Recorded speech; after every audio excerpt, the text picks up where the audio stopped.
외국인들이 우리나라 한국 사람을 접하면서 가장 두드러지게 인식하는 우리 한국인의 말이 뭔지 아십니까? 외국인들이 가장 빨리 배우는 말이기도 합니다. 뭐라고 생각하십니까? 빨리빨리. 정답. 네, 빨리빨리 맞습니다. 빨리빨리라고 합니다. 잘 아시다시피 이건 단순한 말버릇이 아닙니다. 대한민국 사회 전반에 내재된 이 속도 중심의 가치관을 드러낸다고 볼 수 있습니다. 이에 대해 어떤 분석 자료를 제가 보게 됐는데요. 이런 문화는 급속한 근대화와 압축 성장을 경험한 것과 연관이 있다고 합니다.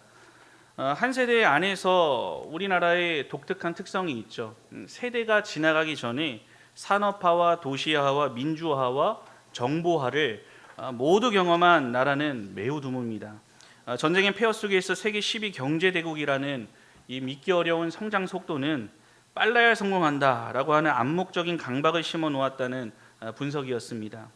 성장이 정체되면 뭔가 불안해지고 느리다는 것은 곧 뒤처짐이라고 하는 이런 인식으로 연결되는 것이 우리 전반적인 대한민국 국민의 국민성이라는 것에 어느 정도 공감이 되었습니다. 그런데 이런 성향이 신앙생활 안에서도 고스란히 드러나게 되는 경우를 보게 됩니다. 기도하면 당장 응답이 이루어지길 원하고 헌신하면 바로 그것에 대한 결과가 나타나길 바라는 마음이 우리 안에 내재되어 있습니다. 그러나 현실은 어떻습니까? 그렇지 않을 때가 더 많다는 것을 알고 있습니다. 수고한 만큼 열매가 눈에 당장 띄지 않거나 교회 안의 변화나 내 안에 일어나는 영적인 변화 또한 더디게 나타난다면 우리는 쉽게 낙심에 빠지곤 합니다. 힘들이고 헌신한 만큼의 열매가 잘 보이지 않을 때에 또 그러한 상황이 지속적으로 하나님의 일을 하면서 또 신앙생활을 하면서 내 안에 반복된다면은 다음 일에 있어서 동력이라든지 열정을 잃어버릴 수 있는 위험이 발생하게 됩니다. 이런 시대에 오늘 사도 바울은 갈라디아 교회 성도들에게 힘주어 선포하고 있습니다. 낙심하지 말아라 라고 하는 말입니다. 성령으로 거듭난 신자로서 교회를 중심으로 신앙의 길을 걷다 보면은 우리의 헌신이 곧바로 눈에 드러나는 열매로 보이지 않을 때가 분명히 있습니다. 이것에 대해 지금 바울은 말하고 있는 것입니다. 우리가 심은 수고는 결코 헛되지 않고 하나님께서 반드시 바라보시고 그에 따른 합당한 결과를 허락하시는 때가 있다라는 말씀입니다. 함께 살펴볼 갈라디아서 6장은 이 바울이 편지를 맺으며 전하는 마지막 권면입니다. 바울은 지금 서신을 기록하면서 갈라디아서 전체에 이런 형식을 띄웁니다. 육체의 일과 성령의 열매를 대조하는 일입니다. 그리고 신자는 성령을 따라가야 한다라고 지속적으로 반복하여 가르칩니다. 그리고 오늘 본문에서는 그 삶이 실제로 어떻게 나타나야 하는지를 심는 삶과 그리고 거두는 삶이라고 하는 이 영적인 원리를 적용하면서 우리는 오늘 무엇을 심고 있고 이에 대한 열매를 기다리는 신자로서의 합당한 자세가 무엇인지를 알려주고 있습니다. 오늘 2025년 상반기를 마무리하는 특별한 주일에 우리가 끝까지 나타내야 할 성령으로 열매 맺는 신자의 모습은 무엇인지 오늘 본문의 말씀을 중심으로 함께 생각하며 은혜를 나누고자 합니다. 첫 번째로 신자는 심은 대로 거두는 영적 원리를 기억하며 성령을 따라 심고 열매 맺는 삶을 살아야 합니다. 오늘 본문 6절에서 8절까지의 말씀을 다 함께 합독해서 읽도록 하겠습니다. 시작. 가르침을 받은 자는 말씀을 가르치는 자와 모든 좋은 것을 함께하라. 스스로 속이지 말라. 하나님은 없인 여김을 받지 아니하시나니 사람이 무엇으로 심든지 그대로 거두리라. 자기의 육체를 위하여 심는 자는 육체로부터 썩어질 것을 거두고 성령을 위하여 심는 자는 성령으로부터 영생을 거두리라. 아멘. 아멘. 바울은 이 갈라디아서 전체에 걸쳐서 육체와 성령을 대조하는 방식을 취합니다. 율법과 복음에 있어서 그리고 행위와 믿음에 있어서 또 인간의 노력과 하나님의 은혜를 이 모든 것들을 설명하는 데 있어서 이 두 개념을 사용하는 매우 중요한 도구로서 사용합니다. 오늘 보면 8절도 육체를 위해 심는 자와 성령을 위해 심는 자를 대조하면서 각자의 삶에 따른 결과까지 보여주고 있습니다. 물론 여기서 말하는 육체라고 하는 것은 단순한 우리의 몸을 의미하는 것이 아니라 악한 본성대로 살아가는 삶의 방향을 뜻한다 할 수 있습니다. 성경은 세속적인 우리 삶의 모습을 육신의 정욕과 같은 표현으로 자주 사용하는 것을 보게 됩니다.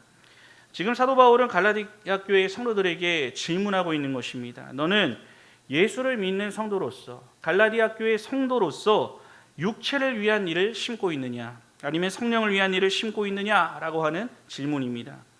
여기서 바울은 심음과 거둠에 대한 영적인 원리를 적용합니다. 7절을 보면 사람이 무엇을 심든지 그대로 거둔다라고 했습니다.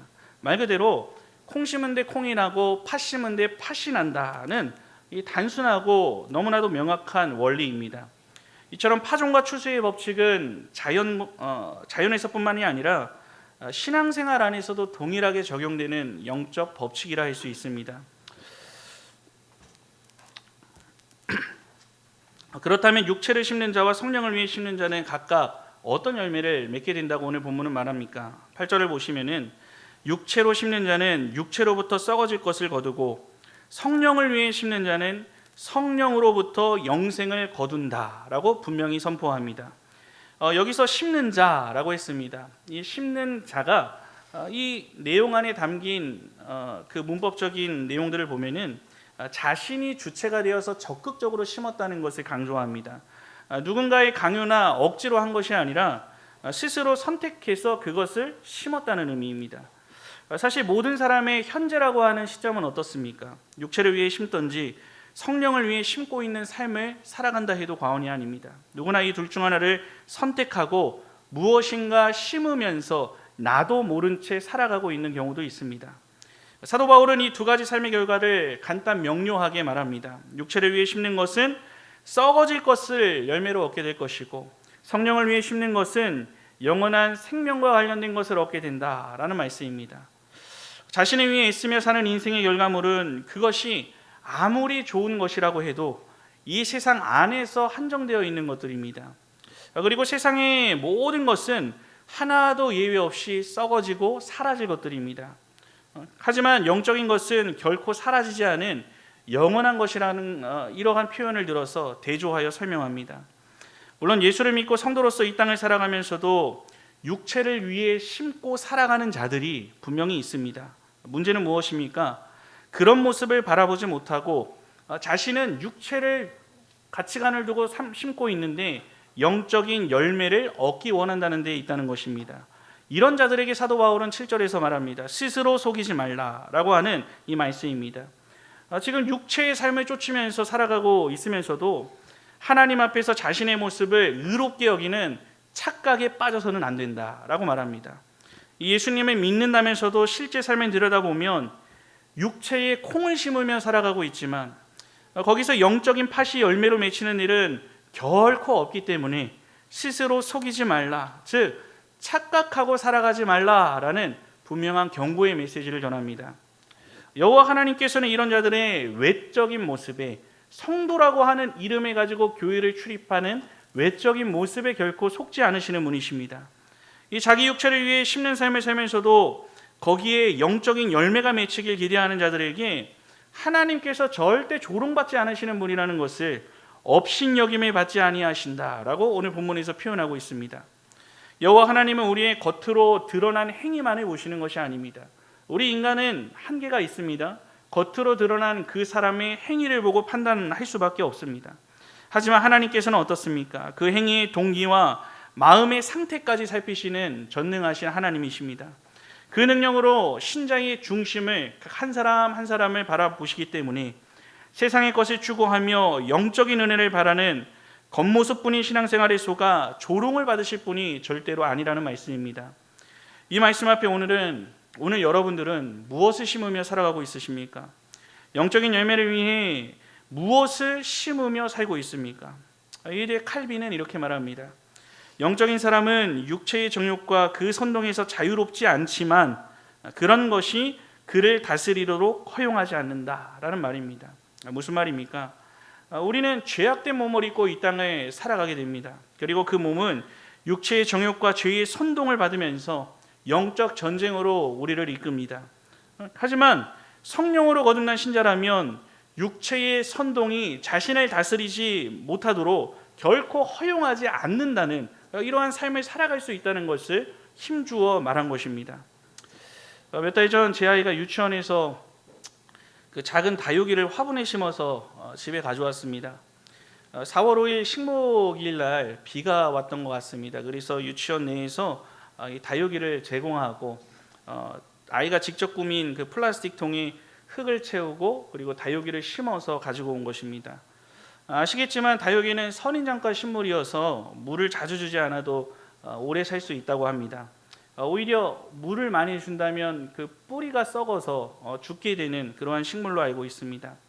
흙에 끼워져 세워진 팻말이 하나가 있었는데요. 거기 경서우 이름이 적혀 있고 15일에 한 번씩 물을 주세요 라고 적혀 있었습니다.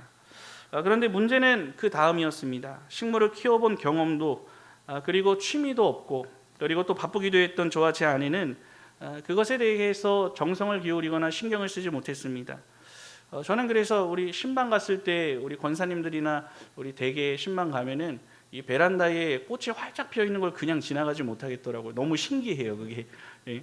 그런 상황에서 다육이는 지나다니면서 제가 한 번씩 보기는 했습니다. 왔다 갔다 하면서. 그런데 제가 겉으로 볼 때는 항상 그 잎이 처음 가져왔던 그대로였습니다. 그런데 어느 날 제가 새벽 기도에 가려고 옷을 찾다가 그 옷에 채여서 화분이 쏟아진 상황이 있었습니다. 그리고 흙이 바닥에 다 엎질러져 버린 것입니다. 기도에 다녀온 후에 급히 정리하면서 흙을 다시 담고 있었는데 겉으로 보기에는 여전히 멀쩡했던 그 다육이의 아래쪽 잎들이 바싹 마른 채 떨어져 있거나 위태롭게 매달려 있는 것을 발견하게 됐습니다. 생명이 푸르게 유지되고 성장하는 데 필요한 것을 때에 맞춰 공급하지 않았기 때문에 보이지 않았던 부분은 썩어가고 있었던 것입니다. 성도 여러분, 우리의 신앙생활은 어떻습니까? 겉모습은 교회를 출입하며 신실한 신자처럼 보입니다. 아무런 문제가 없어 보입니다. 실제 삶에서 영적인 공급이 없어 심령 깊은 곳은 한편으로 메말라가고 있는 것은 아닌지 스스로 돌아볼 수 있어야 합니다. 물과 바람과 햇빛이 식물을 건강하게 해주는데 필수적이라는 것을 우리는 기본적인 상식으로도 잘 알고 있습니다. 우리의 영이 건강한 열매를 맺기 위해서는 그러면 어떻습니까? 무엇을 심어야 하는지 우리는 이미 잘 알고 있습니다. 우리의 영이 시들지 않고 건강한 열매를 맺기 위해서는 예배의 자리에 나와 말씀의 빛을 여러분의 심령에 비출 수 있어야 합니다. 이 기도를 통해 성령의 바람이 여러분들의 심령 가운데 시원하게 불도록 자리할 수 있어야 합니다. 이 공적인 기도의 자리는 물론이고 하나님 앞에 무릎 꿇는 개인의 기도 생활, 기도를 통한 하나님과의 영적인 호흡이 이어져야 하는 것입니다. 또 공동체 안에서 성도들과 함께 마음을 나누고 위로와 도전이 오가는 영적 교제를 통해서 영혼의 물을 서로에게 공급해 줄 수 있어야 합니다. 이 모든 것이 성령을 위해 심는 기본적인 삶이 되는 것입니다. 이것이 없으면 겉으로는 아무리 교회를 잘 출입하고 있고 외관상으로는 아무런 문제가 없어 보여도 여러분의 속사람은 이미 메말라가고 있을 수 있다는 것을 기억해야 합니다. 무엇보다 우리의 하나님은 결코 업신 여김을 받지 않는다라고 분명히 선포하십니다. 외적인 경건으로 내면을 덮어버리려는 자기 기만을 하나님께서는 분명히 꿰뚫어 보십니다. 신앙생활이라는 이름으로 포장됐을 뿐이지 그 안에 담겨있는 것은 세상적인 탐욕, 자랑, 시기, 육체의 소욕을 가지고 세속적인 가치관을 따라서 내가 살아가고 있으면서도 그 안에 성령의 열매를 결코 기대할 수는 없는 것입니다. 하나님의 말씀의 법칙 안에서 살려고 하지 않으면서 자신의 죄를 합리화하고 사랑의 하나님께서 자신을 용서해 주실 거야, 나는 항상 용서해 주실 거야 라고 하는 자기 기만을 하나님 앞에서 내려놓을 수 있어야 합니다. 오늘 본문은 분명 뭐라고 말합니까? 무엇으로 심든지 그대로 거둔다 라고 분명히 말했습니다. 하나님은 우리가 지금 무엇을 심으며 살고 있는지를 주목하고 계십니다.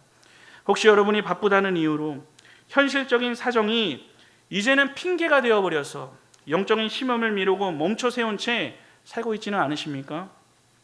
오늘 이 말씀 앞에 우리의 삶을, 우리의 영적인 심음의 모습을 돌아봐야 합니다.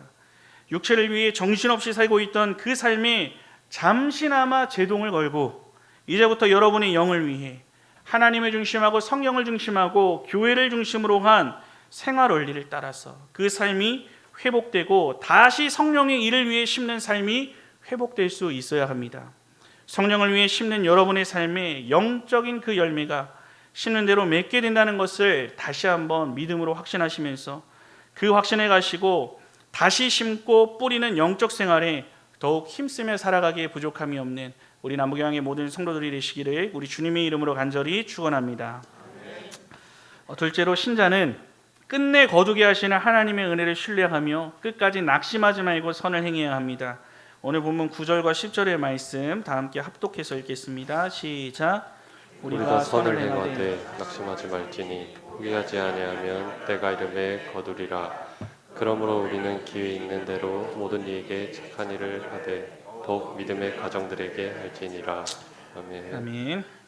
사도 바울은 앞서서 성령을 따라 사는 삶과 관련해서 우리가 선을 행해야 한다라고 시작했습니다. 여기서 선이라고 하는 것은 문맥을 볼 때 성령의 열매를 맺기 위해서 하나님의 뜻을 따라 행하는 모든 종류의 선한 일을 뜻한다고 할 수 있습니다. 좁은 의미로 본다면은 교회에 지체된 성도를 섬기고 내가 가진 것을 함께 나누는 이 사랑의 실천적인 형태라 할 수 있습니다. 이런 모습은 앞서 6절에 기록이 되어 있습니다. 가르침을 받는 자, 즉 가르침을 받는 성도죠. 그리고 말씀을 가르치는 자, 즉 갈라디아 교회의 세움을 받은 목사를 비롯한 이 당시에 갈라디아서는 바울 서신 중에서도 일찍 기록되었기 때문에 목회적인 교회 안에서의 행정이 오늘날 신약 시대 이후의 그런 장로를 통해서 가르치는 자가 따로 세워지지 않은 상태입니다. 이런 것을 따졌을 때 꼭 목사라기보다는 가르치는 모든 자를 의미한다는 것이 일반적인 견해입니다. 그런데 이러한 자들, 모든 것을 가르침을 받는 자와 말씀을 가르치는 자가 좋은 것을 함께 하라는 이 말씀으로 확인할 수가 있는 것입니다. 여기서 말하는 모든 좋은 것이란 무엇을 뜻합니까? 물질적인 것뿐만 아니라 영적인 모든 것을 뜻하고 있습니다. 앞서 육체의 일과 성령의 열매를 대조하며 설명한 이 사도 바울은 성령의 열매를 맺는 삶을 위해 필요한 구체적인 한 가지를 모든 좋은 것을 함께하는 모습으로 설명하고 있습니다. 또 선을 행한다라고 했습니다. 이 말의 넓은 의미는 교회를 중심으로 하나님께서 우리에게 주신 모든 일들을 포함한다고 할 수 있습니다. 우리가 올 한 해 하나님께로 받은 말씀이죠. 시작하신 이가 이루시리라 라고 하는 그 말씀을 받아서 그 말씀에 붙들고 복음을 위해 감당했던 모든 일들이 하나님 앞에 선한 일이 되는 것입니다. 그런데 바울은 이러한 선을 행하되 그 뒤에 뭐라고 합니까? 낙심하지 말아야 한다라고 덧붙여 말합니다. 그 이유가 무엇이겠습니까, 여러분? 선을 행하는 일이 결코 쉽지 않기 때문입니다. 낙심하면 안 된다. 이 말을 원어적으로 풀어드리면 지치지 말아야 한다, 또한 실증내지 말아야 한다라는 의미가 있습니다. 이것은 정신적인 낙심뿐만 아니라 육체적인 지침도 모두 포함되는 용어입니다. 지금 바울은 영적인 모든 일을 심고 거두는 농사일에 비유하고 있다는 것과 연관되어 있습니다. 실제 농사를 지어보신 분들이 계십니까? 텃밭을 가꾸시는 분들이 더러 있는 것으로 알고 있는데 아마 그 수고를 조금이라도 알고 계실 것입니다. 봄에 씨를 뿌리기 시작해서 가을에 출소하기까지 상당한 시간이 걸립니다. 육체적인 힘뿐만이 아니라 그 과정에서 날씨 때문에 잘못되지는 않을까, 또 병충해가 있지는 않을까, 이처럼 마음까지도 쓰이는 아주 길고 고된 일입니다. 또 긴 인내의 시간이 필요합니다. 심는 즉시 열매가 딱 열려버리면 너무나도 좋겠지만 그 시간은 길죠. 그렇기 때문에 성령의 열매를 거두기 위해서 성령의 밭에 이 선행을 뿌리는 일에 결코 지치지 말고 끝까지 수고할 것을 낙심하지 말아야 한다라고 위로하며 격려하고 있는 것입니다. 그리고 바울은 말합니다. 그렇게 끝까지 낙심하지 않고 포기하지 않으면 때가 이름에 거둘 것이다 라고 하는 결실의 선언을 하고 있습니다. 시간에 있어서 이 때에 대한 헬라어를 살펴볼 필요가 있습니다. 카이로스와 크로노스라고 하는 두 가지 개념입니다. 우리가 일반적으로 사용하는 이 시간, 지금 11시 37분이고 주일이라고 하는 시간을 우리가 살아가고 있습니다. 우리가 일반적으로 사용하는 이 시간의 개념이 크로노스라고 하는 시간이고, 어느 특별히 정해진 때, 적절한 때를 가리킬 때에 카이로스라는 시간을 사용합니다. 고대 헬라 사회는 이 철학적인 사색과 함께 이 신에 대한 관념이 매우 강하게 자리 잡고 있었습니다. 하나님이 아니어도 수많은 우방신들을 섬겼던 것이 이 당시 헬라 사회였습니다. 이에 따라 신적 개입에 따른 특별한 시간이 있다는 것을 설명할 때 이 카이로스라는 개념으로 설명을 했던 것입니다. 이런 사회적 배경 안에서 신약 성경에서 예수님께서도 이 땅에 살며 이 용어를 사용하심을 보게 됩니다. 하나님의 계획 속에 이루어지는 구속사의 특별한 때가 존재한다는 것을 알리실 때에 이 카이로스를 사용하셨습니다. 일반적인 시간의 개념이 아니라 하나님께서 그 시간 안에 두신 특별한 시간, 하나님이 정하신 하나님의 때가 있다는 개념이 바로 이 카이로스의 시간인 것입니다. 여기서 바울이 사용한 때가 이름에 거둔다라고 하는 이 시점도 하나님이 정하신 그 특별한 카이로스의 때를 의미합니다. 이것이 바로 우리가 낙심하거나 포기하지 않고 끝까지 성령을 위해 씨를 뿌릴 수 있는 중요한 이유가 되는 것입니다. 우리가 뿌린 모든 씨는 결국 하나님이 정하신 시간에 반드시 거두는 때가 있기 때문입니다. 이런 이유로 10절의 말씀과 같이 기회 있는 대로 모든 이에게 착한 일을 해야 합니다. 그리고 이 착한 일은 더욱 믿음의 가정들에게 할지니라 라고 하는 이 말씀과 같이 교회 공동체 안에서 더욱 힘써 이루어져야 하는 일임을 힘주어 선포하며 마무리하고 있습니다. 성도 여러분, 앞서 잠시 언급한 대로 이 실제 농사는 추수의 결실을 얻기까지 힘든 과정을 거치게 됩니다. 먼저 씨를 뿌리기 전에 그냥 씨 뿌립니까? 아무 땅이나? 그렇지가 않죠. 밭을 일궈야 하는 긴 노동의 시간이 필요합니다. 씨를 뿌린 후에도 생육 기간 동안 자연에 맡기면 자연스럽게 잘 자라고 열매가 떡 맺히는 것이 아닙니다. 잡초를 제거하고 병충해를 방지하는 일과 같이 끊임없이 관심을 가지고 돌보는 일이 필요합니다. 마침내 추수기가 된다고 한들 이 추수한 알곡을 선별하고 저장하는 일은 가장 힘든 노동력을 필요로 하는 시간이라고 합니다. 물론 이 모든 과정이 육체적인 수고뿐만 아니라 정신적인 피로도 상당합니다. 자연재해라든지 예상하지 못한 일들이 결실을 얻기까지 상당수 있기 때문입니다. 성도 여러분, 우리는 하나님의 뜻에 따라 오늘 상반기 마지막 주까지 정말 이 시간에 힘써 달려왔음을 생각해 보게 됩니다. 마치 농사를 짓는 농부처럼 우리가 이 교회를 중심으로 씨를 뿌리며 달려왔습니다. 송구영신 예배를 통해 우리가 말씀을 받았습니다. 시작하신 이가 이루심을 확신하면서 1월부터 시작한 일이 무엇이 있습니까? 기억하십니까? 저도 말씀을 준비하면서 쭉 정리했는데 굉장히 많은 일들이 있었더라고요. 구역장 세미나와 직분장 세미나, 기간 신임위원들을 교육하며 우리 자체적으로 내실을 다지며 시작했습니다. 그런 중에도 전국 여전도의 수련회에 참석했고 척사대회를 통해 정말 즐거운 교제를 나누었습니다. 2월에는 SF 청년부 겨울 MT가 있었고 젊은 일꾼들을 보내주셔서 지금까지 교회를 위해 충성하며 많은 일들을 감당하고 있음을 보게 됩니다. 새말에는 부활절을 맞이하기까지 40일 동안 특별 새벽 기도 운동을 시작해서 이 40명의 성경 인물을 중심으로 하나님의 말씀을 살펴보았습니다. 또한 생명의 움트는 봄의 계절을 맞이하면서 영혼 구령을 위해 새 소식반을 시작하고 태신자를 작정했습니다.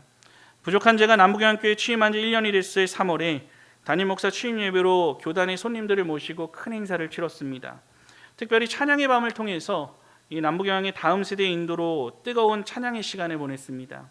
4월에는 봄학기 문화교실을 시작해서 내가 품은 태신자와 주변의 이웃들을 초청하는 자리를 마련했습니다. 그리고 교회의 담벼락을 낮추고 그들과 함께 교제하고 얼굴을 맞닥뜨리고 그리고 그 안에서도 우리 성도 간의 귀한 믿음의 교제가 일어남을 보게 됩니다.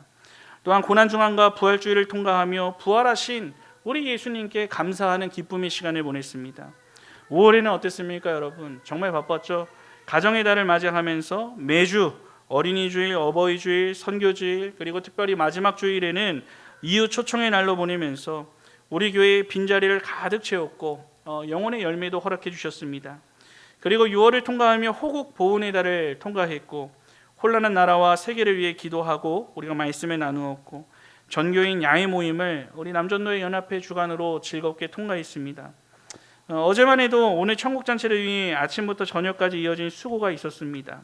이뿐입니까, 여러분? 매달 둘째 주 주일에 노방전도에 힘을 쏟았고 그리고 이번 연도부터는 학교와 전도와 수요 전도대회를 시작했습니다. 그리고 지역사회에 우리 주님의 복음과 주님이 피 흘려 세우신 교회를 힘써 전하는 사명을 감당하며 지금까지 달려왔습니다. 이 상반기를 생각하며 우리가 하나님 앞에 행했던 선한 일들이고 우리가 열심을 다하여 뿌린 성령의 씨앗들입니다. 이 모든 일은 누군가의 헌신과 희생으로 이루어진 일들이었습니다. 그리고 이 모든 일들 가운데 하나님께서는 함께 하셨고, 하나님은 남은 하반기 동안 동일하게 말씀하십니다. 선을 행하되 낙심하지 말고 포기하지 말고 그 일을 감당하라 라고 우리에게 동일하게 말씀하시는 것입니다. 우리는 반드시 기억해야 합니다. 우리가 심은 선한 일에 당장 열매가 드러나지 않을 수 있다는 것입니다. 대부분의 일들이 그렇습니다.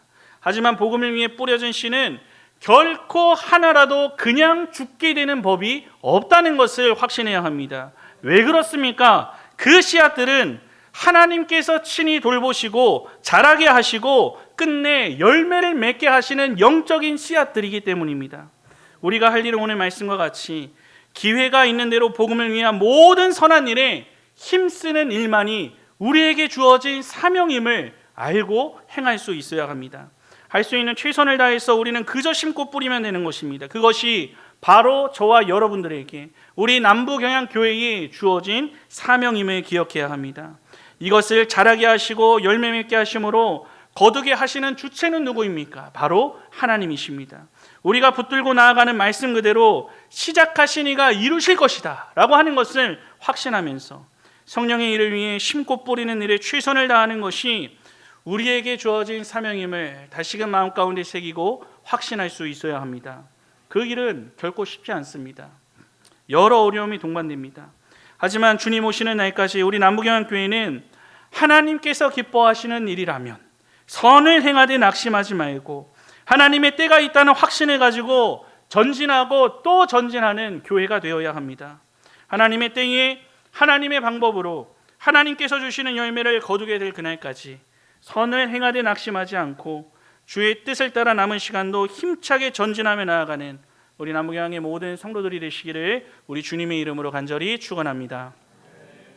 사랑하는 남부경양의 성도 여러분, 우리는 2025년 상반기를 하나님의 크신 은혜 중에 통과했습니다. 하나님께서 우리 교회와 함께 하셨습니다. 성도 한 사람 한 사람의 헌신과 땀을 하나도 남김없이 바라보시며 귀한 열매를 허락해 주셨습니다. 돌아오면 우리가 성령을 따라 심고 선한 행한 이 수많은 순간들이 있음을 우리가 보게 되었습니다. 때로는 수고한 만큼의 열매가 당장 보이지 않아 여러분들에게 낙심이 찾아왔을지도 모르겠습니다.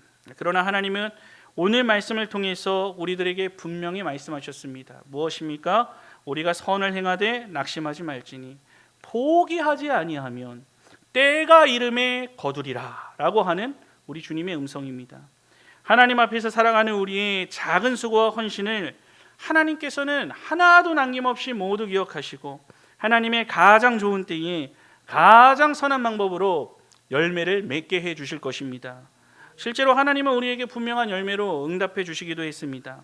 지난 한 해 동안 우리 작은 공동체 안에 11명의 새신자와 장결자가 돌아왔습니다. 그리고 올해 상반기만 11명의 영혼이 우리와 한 원석이 되었습니다. 1년 반 동안 22명의 새 가족이 회복되었습니다. 대형교회나 어떤 특정한 일로 화제가 되는 교회 외에는 교회 등록 숫자가 거의 전무한 이 시대에 정말 감상한 열매라 할 수 있습니다. 이 과정 속에 하나님의 세밀한 간섭을 저는 보게 됩니다. 매달 한 명씩 혹은 2개월에 한 명, 3개월에 한 명 끊이지 않고 22명이 한 번에 확 몰려온 것도 아니고 한 명씩 한 명씩 하나님께서 회복시키시고 보내심을 보게 됩니다. 우리가 지쳐갈 때쯤 그리고 우리가 낙심할 때쯤 하나님께서 열매를 주시는 정말 세밀하게 간섭하셔서 내가 너희와 함께하고 있다. 남부경양교회 성도들이여 낙심하지 말아라 라고 말씀하시는 하나님의 음성을 들으며 달려갈 수 있었던 것입니다. 또 다른 은혜가 있습니다, 여러분. 우리 안에 말씀으로 자라는 성도들이 있고 그 말씀에 반응하여 성화의 삶을 위해 성령의 능력을 힘써 구하는 성도들이 있다는 것입니다.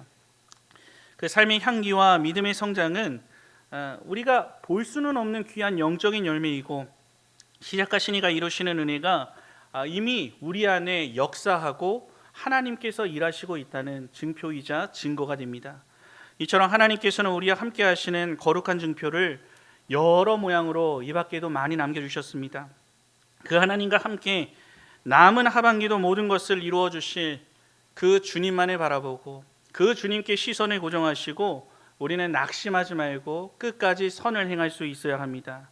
그것이 비록 힘들지라도 당장 눈앞에 보이는 결과가 없을지라도 하나님의 때가 이를 때 놀라운 은혜의 결실을 우리에게 보이실 것을 여러분들 믿음으로써 각자 확신하심으로써 선을 행하되 낙심하지 말고 우리에게 맡기신 심고 뿌리는 이 복된 농부된 사명을 힘써 감당하기에 부족함이 없는 우리 남구교회의 모든 성도들이 다 되시기를 우리 주님의 이름으로 간절히 축원합니다.